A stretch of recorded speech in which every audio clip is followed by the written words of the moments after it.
Как давно ты изучаешь английский язык? Я хочу, чтобы ты изучал его эффективно, чтобы стать более продвинутым разработчиком. В этом видео я расскажу, как продолжить изучать английский и не застревать. И я дам тебе 10 трюков, которые лично мне помогли продвинуться в языке. Я не буду долго останавливаться на причинах изучения английского, ты их и сам знаешь. В двух словах, в нашем современном, активно меняющемся мире, который становится все более глобальным, ты не можешь далеко прогрессировать как программист, пока как минимум не сможешь свободно читать, а еще лучше и слушать англоязычный технический контент, на который я, кстати, буду очень часто ссылаться в будущем. И я уже не говорю про возможность общения с зарубежными сотрудниками. Это видео подойдет тем, кто уже может справиться с Hello World из разряда рассказать о себе или о погоде за окном, так что если ты не тот человек, то ничего страшного, просто начни как можно скорее заниматься с преподавателем по английскому языку, чтобы просто начать справляться с задачами такого уровня. Итак, возможно, ты все же тот человек, который сейчас прямо-таки напряженно изучает английский язык. Возможно, ты занимаешься, используя бесплатные инструменты вроде Lingualeo или Puzzle English, или что-то там еще. Или же ты пользуешься услугами преподавателей по английскому и тратишь кучу денег на это. И то, и другое замечательно. Но в какой-то момент ты можешь столкнуться с тем, что твой прогресс почему-то замедляется. Я не знаю, заметил ли ты это, но ты можешь тратить годы на изучение и все еще не справляться с задачей посмотреть видеокурс по программированию. Или, скажем, посмотреть видео с какой-то конференции на английском языке. А может быть, ты все-таки перешел эту грань, но теперь боишься заговорить с зарубежным сотрудником или с заказчиком. Странно, не в этом ли заключается твоя конечная цель? И почему ее все еще так тяжело добиться? На мой взгляд, ответ заключается в том, что, к сожалению, все эти инструменты изучения языка, сервисы, курсы, преподаватели и так далее, это всего лишь песочница. Это как бы введение в английский язык.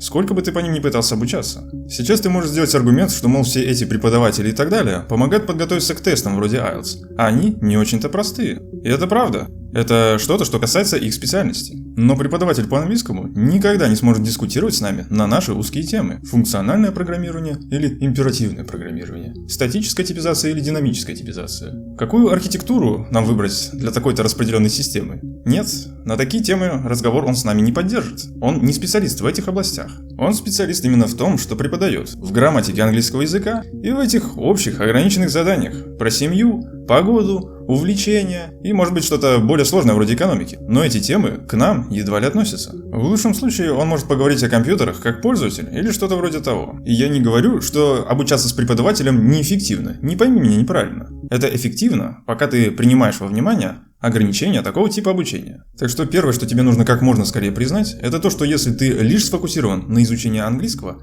а не на изучении наших технических тем с помощью английского, то ты в конечном счете застрянешь. По факту, тебе даже не требуется какой-то сумасшедший уровень грамматики ради того, чтобы можно было смотреть курсы или читать статьи по программированию. Или вести переписку в баг-репорте на гитхабе. Или даже разговаривать с зарубежным сотрудником. Я рекомендую посмотреть вот этот бесплатный курс, все ссылки будут в описании. Можешь использовать этот курс как грамматический и лексический минимум, который тебе нужен, чтобы просто начать делать те вещи, которые я перечислил. И если твоя грамматика прогрессировала дальше, то, возможно, ты зря теряешь свое драгоценное время. Ты не будешь использовать столь сложную грамматику в ближайшее время, и, скорее всего, просто забудешь ее. Еще пару моментов касаемо грамматики. Во-первых, дети вообще-то не изучают грамматику, когда только начинают изучать свой родной язык, потому что им попросту недоступна никакая система, которая бы позволяла описывать грамматику, ведь они еще не знают ни одного языка. Но опять же, им это не мешает. Они быстро учатся объяснять то, что творится у них в голове, лишь комбинируя фразы, которые им удалось запомнить от другого человека. А второе, что касается грамматики. Если ты давно изучал наш родной язык по учебникам и все такое,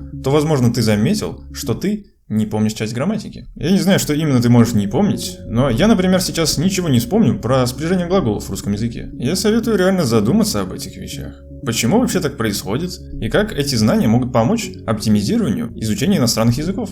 А помогут тебе разобраться в этом вопросе следующие два видео. Одно из них из чудовищно важного курса по техникам обучения вообще всему на свете, не только естественному языку. Этот курс, кстати, критически важен для тебя.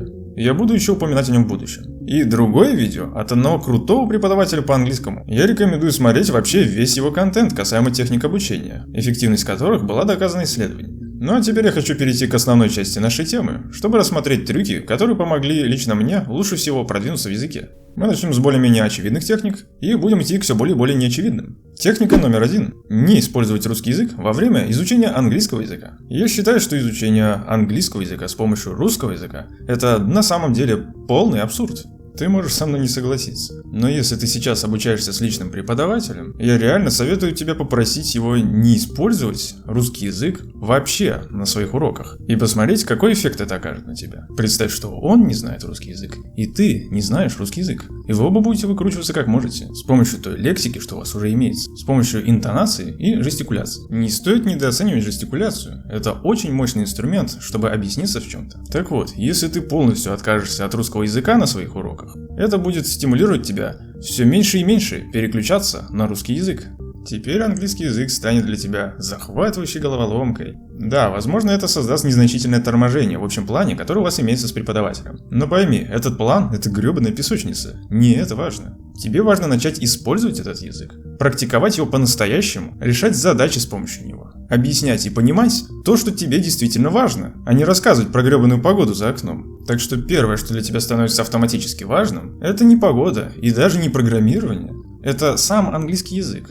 Возможно, на этом этапе ты столкнешься с ситуацией, когда ты уже не можешь быстро переводить слова с английского языка на русский и наоборот. Но в то же время ты можешь с легкостью объяснить значение английского слова с помощью других английских слов. Именно это тебе и нужно. Тебе это может напомнить так называемую раскрутку компилятора. Так же, как и компилятор языка C++ пишут на языке C++, так и английский язык можно и нужно изучать с помощью английского же языка, как можно раньше. Чтобы я дальше сам себе не противоречил, я продолжу эту дискуссию на английском. Let me speak from my heart. In English. Так что включай субтитры, если не воспринимаешь речь на слух, и мы продолжим. Number 2. Start gradually replacing Russian content with English content. Do you read articles at Harvard.com? That's great. Many of them are translations from English. So every time you're going to read a translation, instead try to read the original article. Podcasts, audiobooks, video blogs at YouTube, the same thing. Try original YouTube channels instead of watching dubbed videos. You may have noticed that many vlogs and audiobooks were recorded with high quality. And I don't just mean microphone quality or something. I also mean the voice. People really train their voice before performing this way. Lower, lower, and basically you say the letter Q, then E, then Q, then R. So it's not really authentic voice that you may hear between Native Americans. It's actually much simpler. If you normally listen to music while driving your car or using public transport, try to update this habit with English audiobooks or podcasts. And one thing that you should be aware of is you don't need to understand all the little details you hear inclusively. You need to get the idea, the main parts. This is the point of any content you use, including Russian content. You may have noticed that you can't watch a video and then retell all the little details to somebody, word for word. We normally remember only major stuff, so major stuff is the only needed stuff. Don't worry about ignoring some parts of the videos. Sometimes when we don't understand something important, it's likely we will understand it later from context of the same video. Number 3. Prefer English over Russian when taking notes. If you're going to make a list of food, why won't you make it in English? It's not that hard. Also, your internal tasks and reminders, you can write them in English as well. Video courses. Writing quality notes for video courses is very important. I wrote an entire article about that, link in the description. So, if you are watching some English video course, why won't you write your notes in English as well? It could be actually easier to do that instead of making a translation to Russian, and you will have a better focus on your course in this case. This is where you're using English in the problems that you are personally facing in your life. It's not some theoretical stuff you had in textbooks. Number 4. Stop using Russian localization on any of your devices. It's time to stop! Start using all software in English on your desktop, on your laptop, on your phone, your tablet or whatever else. And also, you will benefit from using English on the devices that you don't even own. Self-ordering machines, for instance. Do you order some junk food using such a device? That's fine. Now try to use English every time you do that. Or, for example, many ATMs will let you choose the language after inserting your payment card. So you could select English and then withdraw or deposit your money. Don't be afraid of this stuff. There are not too many things you can do with ATM. Number 5. Find ugly parts of the language in Google. Every natural language has its own poorly designed things. For English, one of them is probably prepositions. When you are doing any kind of writing, instead of guessing which preposition you should use, or instead of using some complex rules, just Google the particular combination of words and check how many results you will get. In many cases, you will find discussions which will tell you what is valid and what is not, or what particular combination of words means if several ways are possible. Number 6. Improve your ability to listen by practicing accurate pronunciation. I noticed the more I practice pronunciation, the better I actually hear the native English speech. Notice that you will likely never be able to do that with your non-native English teacher if you have one. You already pronounce things wrong, and you keep repeating the wrong pronunciation without even noticing that.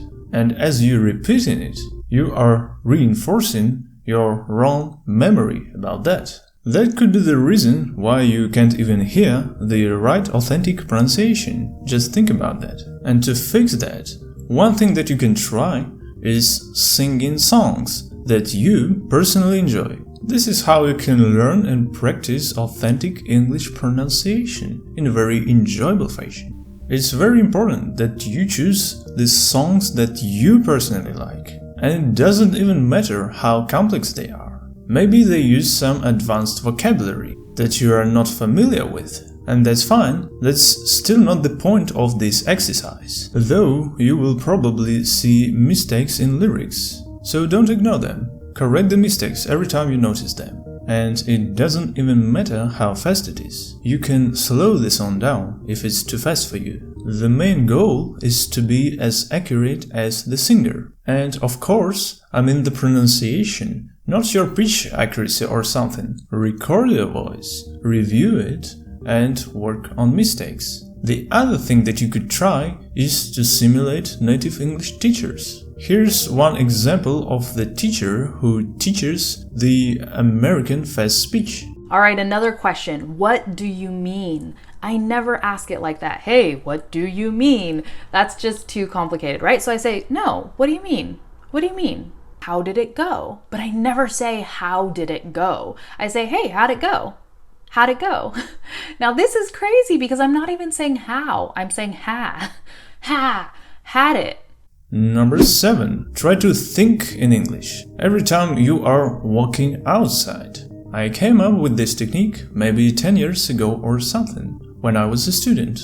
Every time I was going home alone, I was noticing that my inner voice is basically talking some random stuff, and I started to play with it. I was trying to switch it to English, even though I didn't know English so well at that time. So the challenge was to either generate some English phrases or just to be silent. When I just invented this technique, I was doing this for maybe several minutes, and then I was switching back to Russian. But after some practicing, something clicked in me, and I basically didn't need to use Russian anymore while walking on the streets. So that was probably the most effective practice for speaking that I have ever used. And I'm still surprised that many teachers probably won't ever tell you about that.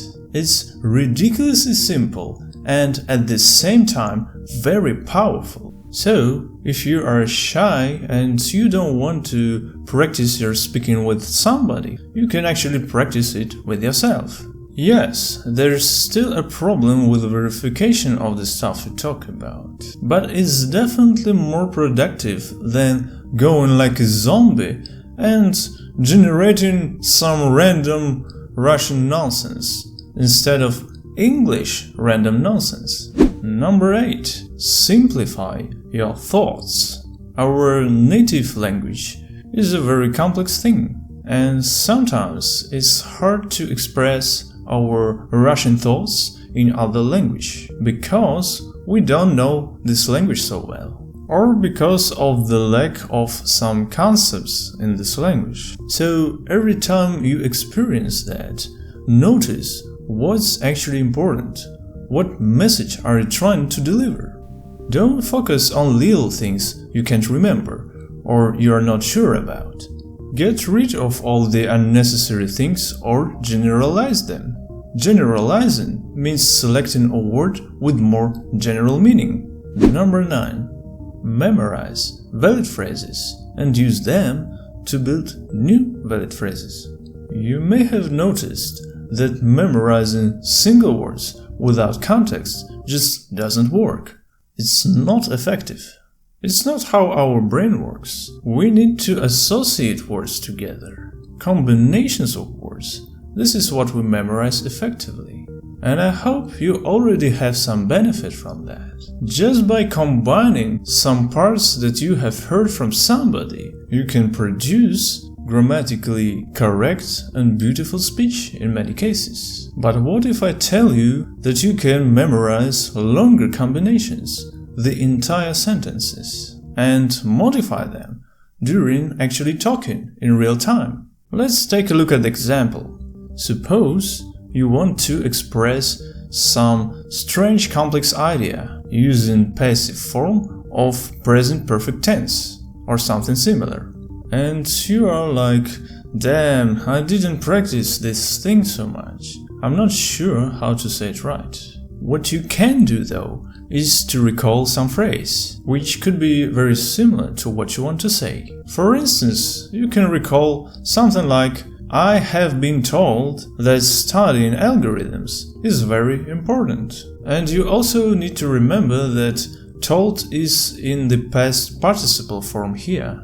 And the word have is in the relation with I. And now, to get what you want, you just update some parts of this sentence with words in the same form and maintain the consistency of the grammar. They have been told that studying algorithms is very important. This code has been written by me, or whatever. It's like a change of variables in mathematics, and I think it's the natural way to use the language. It's different from using those walls of text. You can just visualize such things in your head while actually talking. Our temporary memory is way more limited.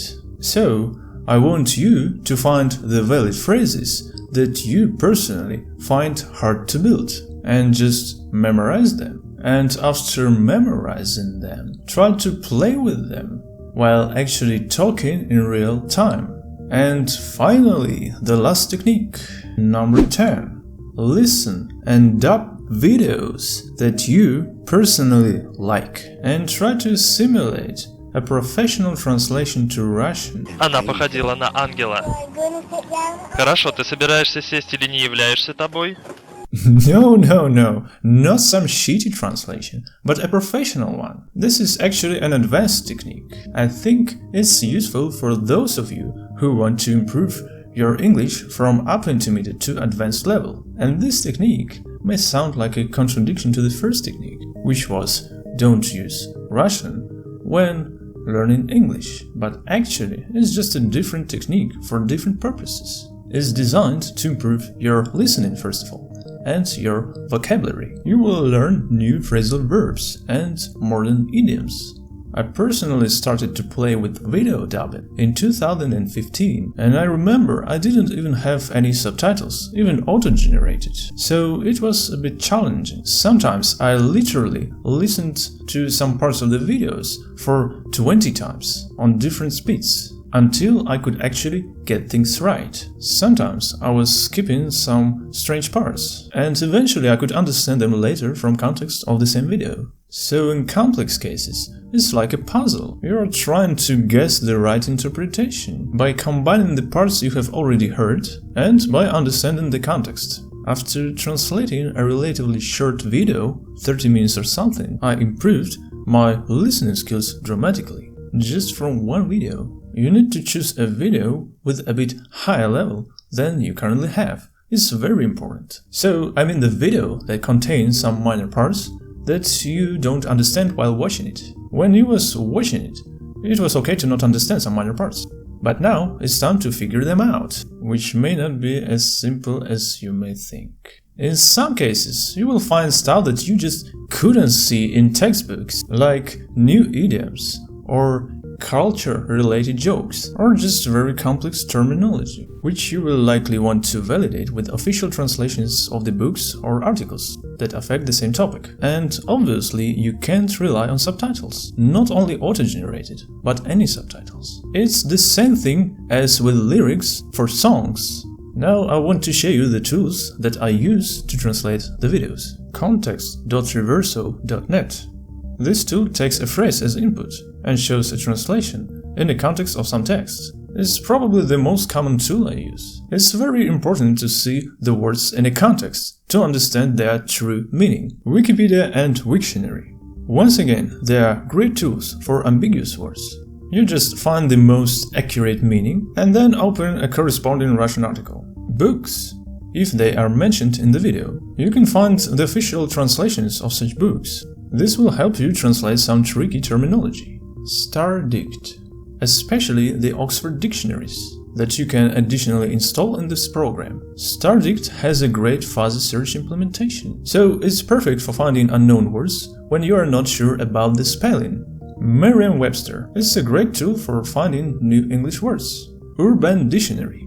This one is a great tool for American slang, although I'm not sure how reliable it is, but still it's very powerful in complex cases. You can also modify and develop your own tools to optimize dubbing quality and performance, and I will talk about that in the future episodes. A challenge that you will most probably face is that you actually don't know Russian so well to do the translations professionally. That's a very underestimated thing that many non-professional dubbers and article translators have. Hopefully, this exercise will encourage you to stop reading any article translations as quickly as possible. You probably have no clue how inaccurate they are on average. Okay, now in summary, don't use Russian when you are learning English, and this will mostly affect your speaking. Start gradually replacing Russian content with English content, and that's very good for reading and listening. Prefer English over Russian when taking notes. If you want to improve your writing, stop using Russian localization on any of your devices. To improve reading, find ugly parts of the language in Google. To improve writing, practice accurate pronunciation. To improve listening and speaking, of course. Think in English when you are walking outside. To improve speaking, simplify your thoughts. To improve speaking, first of all, memorize valid phrases and use them to build new valid phrases. And it's a very powerful technique for speaking as well. Listen and dub videos that you personally enjoy to improve almost everything. And the last thing I'd like to say is you need to choose your techniques wisely. Start asking questions like, what skill I'm trying to improve? Is it reading, speaking, or something else? Did this particular technique really help me with this skill? Is there a scientific evidence that this technique actually works? Or the opposite thing? Is there an evidence that this technique definitely doesn't work? There are quite a lot of researches on this topic nowadays. Ну и все на этом. Ну и все на этом. Ставь лайк, если понравилось это видео, поделись с друзьями, которые сейчас изучают английский язык, подписывайся на канал, звони в колокол и помни, я лишь дал те техники, которые сработали на мне. Тебе нужно найти такие техники, которые хорошо сработают на тебе. А если ты уже знаешь какие-то крутые трюки, которые на тебе сработали, поделись ими в комментариях к видео. Ну а если ты серьезно намерен добиться уровня Advanced и выше, то заходи на codeonav.com, там я оставил еще несколько продвинутых техник, которые тоже использую. Ну а с вами был Саша, до новых встреч!